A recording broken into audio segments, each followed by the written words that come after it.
Hello there. So the purpose of the short training today, we're going to just quickly review how to set up the basic settings for continuous profile measurement. So first of all, just to start us off, click over here on Add Tools. And then we go to the Height category. And then inside Height, you've got all the various different height tools. So height measurement, trend height measurement, profile measurement, and continuous profile measurement. So the one we're wanting to look at today is continuous profile measurement. And this is the exact example we're talking about here. So looking at the silicon bead that's been dispensed onto some cast surface or something like that. So click Add when we're happy with that. And first of all, as default, it comes up with the inspection region as a rectangle. I'm just going to change this out for a rotated rectangle, just so I can better fit it to the path of the silicon bead.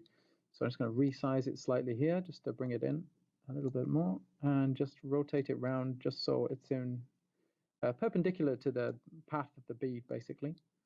So let's just position that down here. And you can see down the bottom, the bead profile is looking pretty good now. If I zoom in a little bit more, there we go. We can see really nicely how it's nicely extracted the color. We can probably bring this box in a little bit more as well, just to make it look a bit neater. So just OK when we're happy with this. Next thing we need to do is specify what we call a zero plane specification. This is like the datum point from which we're going to take all the measurements. So click over here on zero plane specification. And we're just going to click the method that we want to select to pull out that plane. Now I want to use multiple points real time. This means it's a real-time adaptive plane that's going to look at the position of each target every time and redefine itself based on the new target. So the first one, I'm just going to click various points across the profile and try and click points where you know the silicon bead isn't going to be placed, so out the way, because obviously if it's adaptive real time, you don't want to be making a mess of the plane by detecting the plane where the bead is actually placed, because it's going to upset and reposition your plane. Once we're happy with various, I recommend at least 3 points to generate a stable plane. Once you're happy with that, just click Done. And then I'm just going to add a small offset here as well. Maybe just say, let's 0.2 or 0.3 of a millimeter, just to pull above any it's like debris or something that's actually on the part. So just click OK on that and OK again. Once we've got this specified, it's a good opportunity just to add on some image enhancement as well. On this particular tool, it's quite a nice feature. You can add on this invalid pixel suppression.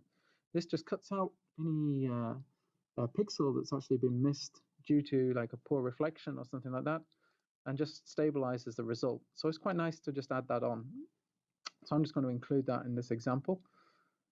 One other thing I didn't show earlier, but you can see here the actual profile itself. And if I zoom back in, just so we can clearly see where we're actually trying to inspect, let's just bring that back in quite a bit.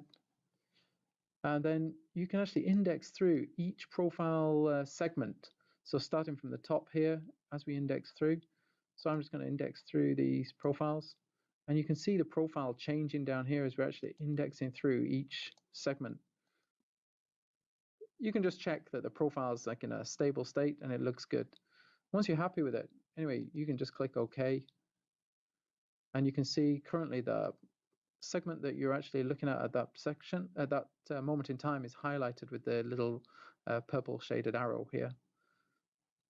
Next thing we need to do is we just want to add on the measurement item that we want to actually inspect. So we just scroll down a little bit here, click on Add, and you've got all the different profile measurement settings that you could include. What I'm wanting to do right now is cross-sectional area.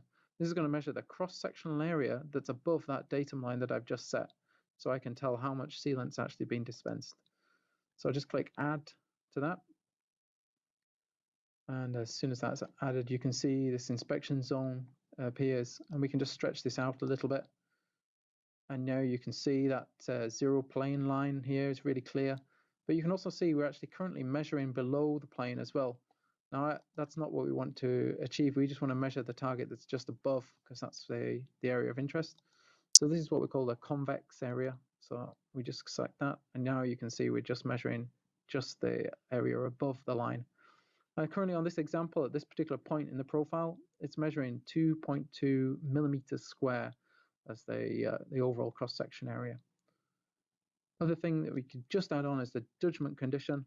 So I'm just going to specify like our minimum judgment here as, let's say, 0.8 millimeters. So we need at least 0.8 millimeters square of sealant dispensed to call that a good profile. So when we're happy with that, just click OK. And then the final thing we just need to do is add on one more limit right down the bottom here. And this is just to say how many no good profiles. Well, we don't want any. So just set that as 0 as default here. And that will make sure then any no good profile that's detected will be flagged up as an alarm. So you can see at the moment everything's green. We've got a good profile, good, so there can be base down there. I'm just going to click a no good image here just to pull that in. And you'll see any second now, there we go, it changes. And you can see these 3 profiles now are actually highlighted red, indicating that these 3 profiles have actually failed. So that's it, very simple to use system. Just follow the few easy steps that I've just shown you now. You're going to get a generated nice stable program in no time at all.